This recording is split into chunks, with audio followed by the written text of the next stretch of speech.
Allez, bonjour à toutes et à tous, très heureux de vous retrouver. Credi, on fait toujours la même chose, donc dans les biais hebdomadaires. On est toujours sur les mêmes time frames, de toute façon, sur le S&P, et on le verra sur les cryptos, c'est exactement pareil aussi.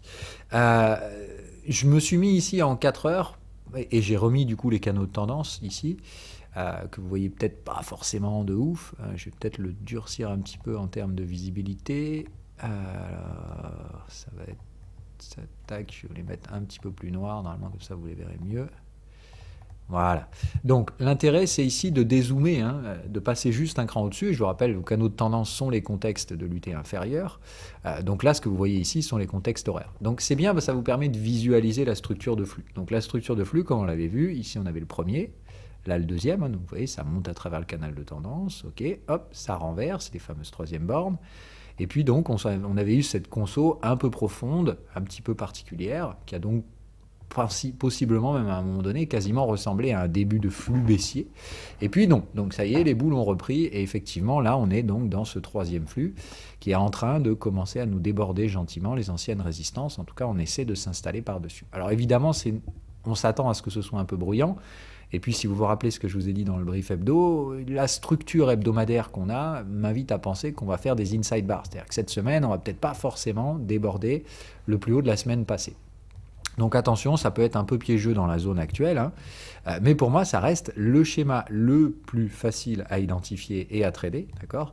C'est-à-dire que dans ce schéma qu'on a actuellement, ce que vous y voyez, c'est qu'on a tenté ici de faire des petites troisième bornes, elles se sont fait dégommer, et ce que vous allez constater très rapidement, c'est qu'on n'arrive pas à installer un momentum baissier. Hein. Ça veut dire qu'à chaque fois qu'on essaie d'avoir un momentum négatif et qu'on trade sur le canal de tendance, ça relance, d'accord ? Donc ça, c'est vraiment le typique, je vous dis, du marché qui lessive. C'est-à-dire, c'est là où vous allez voir généralement des canaux parallèles. Et c'est exactement ce qu'on y voit. Donc pour ma part, on va continuer d'évoluer dans ces canaux parallèles pendant encore pas mal de temps. C'est bien de comprendre qu'il n'y a pas le moindre biais vendeur. Il n'y a pas le moindre cycle vendeur sur le 4 heures. Bref, on a une boule, on a vraiment le contrôle du truc. Ce qu'on y voit surtout en plus, c'est que, effectivement, à chaque fois qu'on tente de survendre un tout petit peu au niveau du momentum, boum, c'est à chaque fois des bottoms. Donc, moi, je continue d'appliquer toujours la même stratégie, hein, c'est celle que je vous avais donnée, c'est-à-dire quand on est dans le haut du canal, j'encaisse, hein, ou dès qu'on est sur les bornes de volatilité. Donc là, je reviens en horaire. Hop, voilà. Et donc, toujours la même chose. Voilà, moi, il y a eu des prises de profit par là. Et qu'est-ce que j'ai fait hier, à votre avis ? Eh ben, j'ai repris des achats. Voilà, c'est toujours la même chose. À chaque fin de cycle vendeur, dès qu'on est sur le bas du contexte, je paye.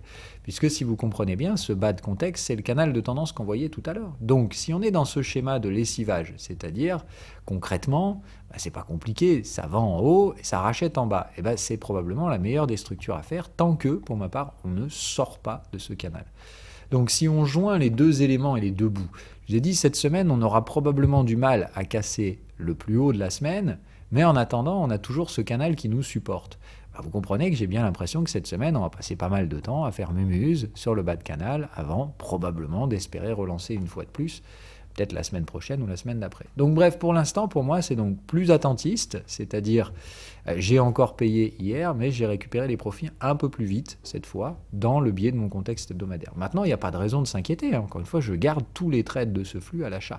C'est juste que l'achat que j'ai fait hier, celui-là, je l'ai sorti un petit peu plus vite. Je ne le tire pas jusqu'à la bande de volatilité et le haut du canal. Voilà. Maintenant, donc, comme je vous dis, c'est par rapport à mon biais hebdomadaire de gestion qui me dit vas-y cool, il n'y a pas d'urgence pour l'instant. Ok. Sinon, donc, sur les cryptos, c'est toujours la même chose. Donc pareil, je vais me mettre en 4 heures, comme ça au moins, comme les flux sont quand même assez forts, ça me permet d'avoir la structure de tout ça et de vous la montrer. Hein. Donc là pareil, le premier flux, le correctif assez profond, etc. Et puis donc le deuxième flux très très très très très bourrin. Et pour l'instant, vous voyez qu'il n'y a pas la moindre remise en question. On n'a pas de troisième borne qui tient. Donc pour l'instant, on reste tranquillement là-dedans. Ok, ça monte, ça grignote, tranquillou, et ça veut dire que le flux est toujours en cours. Donc pour ma part, ça va être de dire le laisser se développer.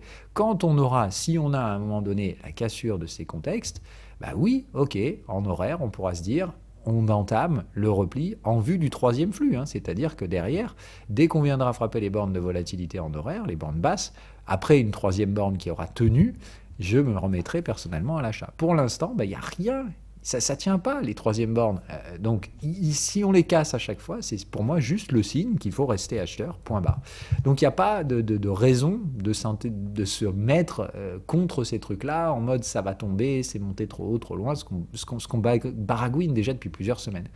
Je pense que c'était le point à faire cette semaine, de vous montrer en fait que si vous dézoomez, c'est-à-dire vous remontez juste d'un cran et vous étudiez du coup cette structure de flux en séquence au sein du canal de tendance, c'est-à-dire là vous voyez que concrètement jamais vous vendriez un truc comme ça, tout est squeezé, c'est-à-dire on ne fait que démonter la volatilité. Donc pour l'instant, au lieu de flipper à anticiper de la volatilité, ici vous voyez bien que votre séquence de flux, sur l'UT supérieur, donc au sein du canal de tendance, c'est juste un signe de force haussière. Il n'y a pas le moins de vendeurs, les momentum se font racheter très très vite. Bref, pour l'instant, il y a vraiment un contrôle acheteur sur les UT supérieures. Voilà. Donc, n'oubliez pas que les flux ne peuvent pas être assimilés à des séquences de tendance primaires, c'est-à-dire qu'elles n'ont pas de structure type breakout, pullback, excès final et avec des suivis de tendance.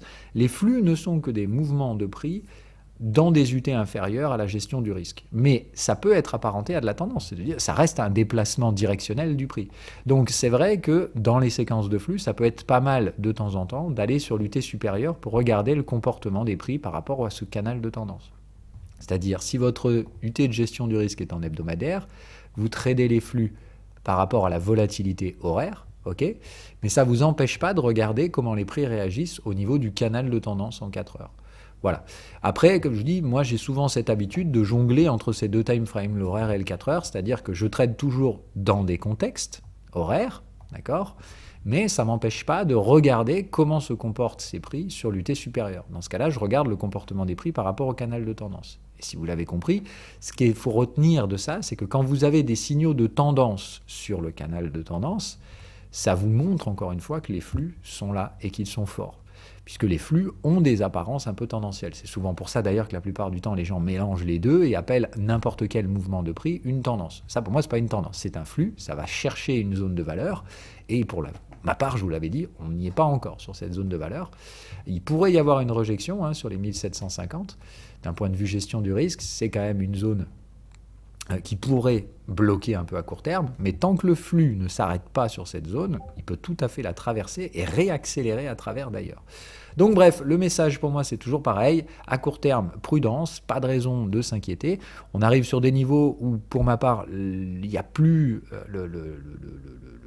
l'agressivité de se mettre sur des achats et de faire de la gestion active, c'est-à-dire je take profit, je réinvestis, je take profit, je réinvestis. Là, c'est plus sur cette zone-là, je garde les trades existants.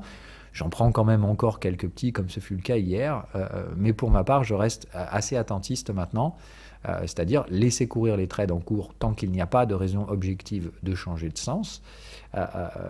Mais en attendant, c'est très difficile de se mettre acheteur sous des résistances, il faut quand même rester rationnel. Voilà, donc avoir cette nuance, je sais ça peut être compliqué, puisque ça nécessite donc d'avoir deux types de gestion en même temps, sur deux UT différentes, et de surtout pas mélanger les deux.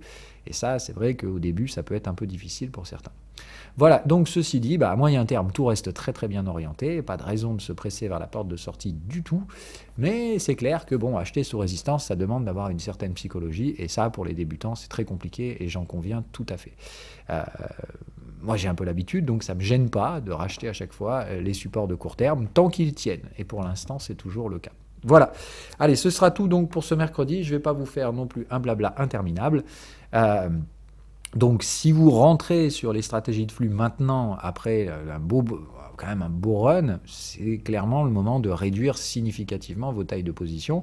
Maintenant, si vous étiez déjà rentré dans ces stratégies de flux et que vous êtes toujours dedans, c'est la même chose. Concrètement, est-ce que vous avez des signaux de retournement? Non, donc il n'y a pas de raison de se presser. Voilà. Je resterai plutôt pour ma part cette semaine sur une forme de statu quo, c'est-à-dire ça paye toujours les supports de court terme, mais on a du mal à franchir les résistances, donc on aura cette forme, à mon avis, de range de court terme un peu chiant avant une résolution la semaine prochaine, peut-être avec les chiffres de l'inflation, on verra. En tout cas, on aura le loisir d'en reparler dans le prochain brief de moyen terme, lundi pro. Allez, je vous souhaite une bonne fin de semaine, un bon week-end, ciao ciao.